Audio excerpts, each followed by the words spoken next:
The doors of Palna, the Delhi Council of Child Welfare's home, never close. There's always a cot waiting for a baby who may be left at any time of the day or night. This morning, a member of staff finds a newborn girl.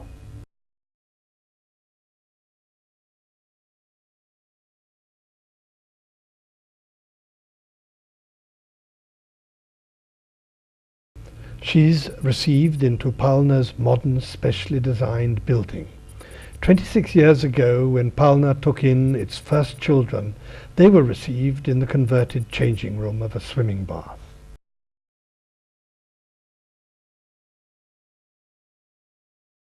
Today, there's a well-lit nursery where the baby girl will find a home.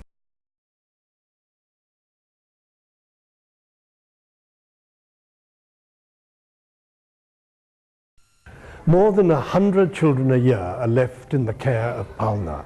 No child is ever turned away. Most of the children are very young, from newborn to 18 months old. As soon as they arrive here, they're given their own identity. They're given their own name. This lovely little girl is to be known as Nisha for the rest of her life. The first thing which will happen to Nisha is that she will be medically examined to see whether there are any complications which need treatment.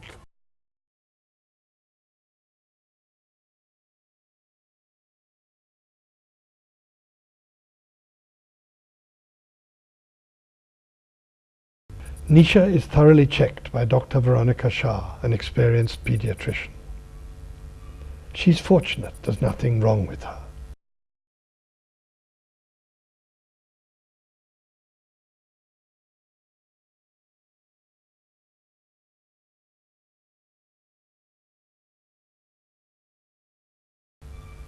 So now Nisha will join the other babies in their cradles in the nursery. Palna means a cradle.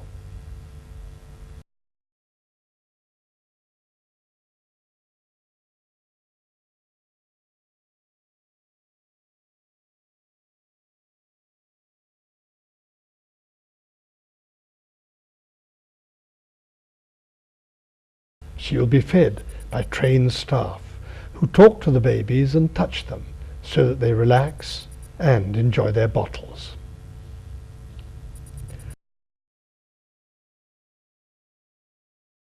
After they've been fed, the babies go back to their cradles to sleep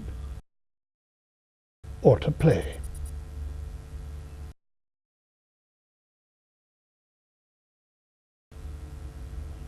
Some of the babies are not as lucky as Nisha.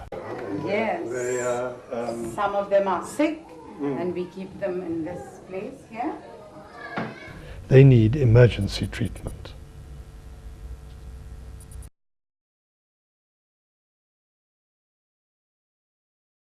The crisis unit was set up so that babies no longer had to be sent to hospitals. Here, there's a doctor on duty 24 hours, capable of treating critical cases. There's modern equipment available too, and trained nurses look after the young patients. Some of the toddlers need long-term medical care, which they receive in their nursery. Physiotherapy is often required. Play therapy is particularly important for children up to the age of 2. All these children have the hope of a new life. Brinda and Gautam Shroff remember sitting in this room and seeing the child they were to adopt for the first time. Yes, now that you're asking, I think, yeah, very clearly. There was no immediate and immediate reaction as people's, there was no gush of parenthood within me when I saw her. But it happened slowly, and the rest became history. But the only one very clear thing I remember when I saw the baby, that occurred to me when I saw the baby, was moonlight, because she was a fair complexion baby and had this white glow about her. And I had decided that, I thought I would call her after the moonlight or the moonbeam. Yeah. So it's been a great success, hasn't it? Because you've come back and you've adopted a second one. Yeah. It's something you'll never regret. In retrospect, I don't think we should have waited or thought about it so much. I think we should have just gone ahead right away. I think we probably wasted a lot of time. We could have gained a few years if we had gone for adoption much earlier. Yes. So you would advise anyone who is thinking of adoption to go ahead, to bite on bullets, so to speak? Absolutely. It's really the nicest and the most rewarding option, I think. Not all children Padma looks after are babies and toddlers. Parents can be found for children up to the age of 11. Many of these children were abandoned when they were old enough to realize what had happened to them.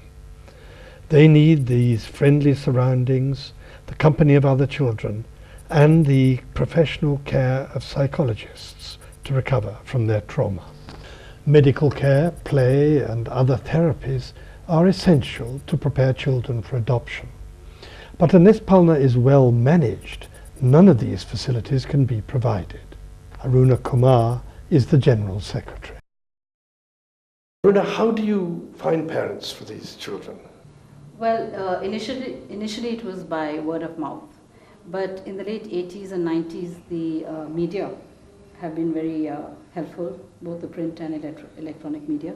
And there have been a lot of articles about adoptions, about options that childless couples have. And the media have been very supportive. And parents come not just from India, but from all over the world? Yes, we do work with a few countries abroad, but they have to be recognized by our government. And we work agency to agency, we don't work directly with foreign couples. But you do work with foreign couples quite a lot? We do, because we believe every child needs a home, and if we cannot place a child within India, then we do send them in foreign adoption. And Aruna, you never turn a child away from here, do you? Any child who's brought here is taken in?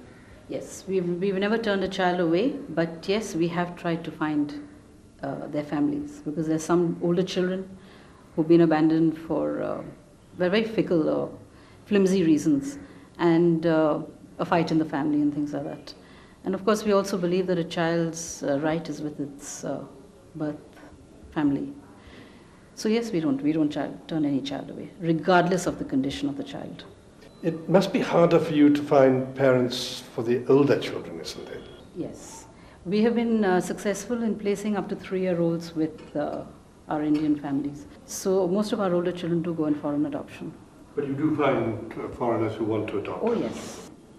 Nina, all these must cost a lot of money, doesn't it?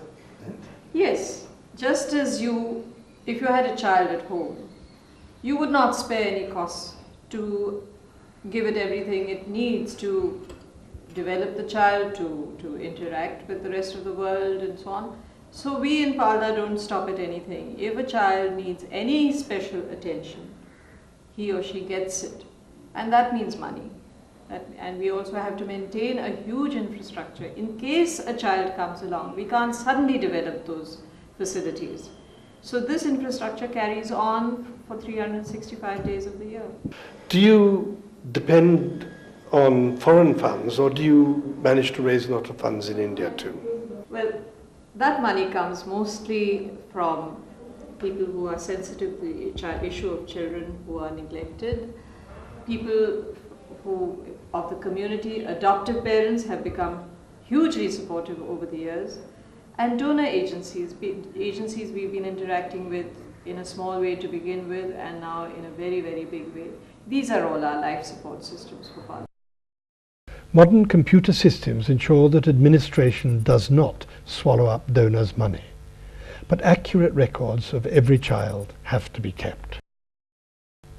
Many of the children left for adoption are severely undernourished, but they soon recover, tucking into Palna's healthy meals.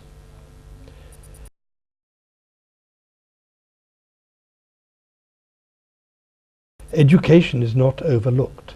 Learning English and other foreign languages is particularly important because most of the older children are adopted by parents from abroad. H for hen. H for hen. I for ice cream. I for ice cream. O for orange. O for orange. X for xylophone. X for xylophone. Y for yacht. Y for yacht. zebra. Z for zebra.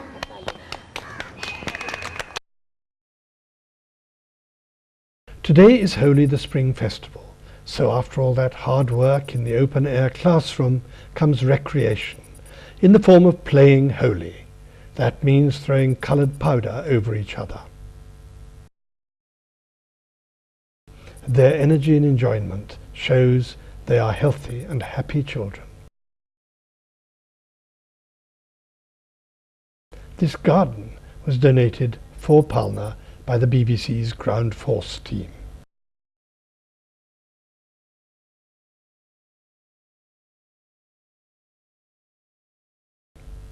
After Holi, the children cool off in their water tunnel.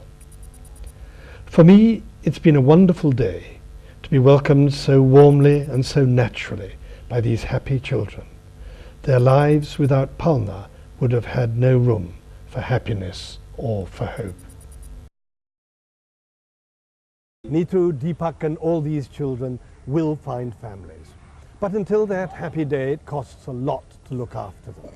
They have to be educated, fed, of course, they have to have recreation and doctors to look after them.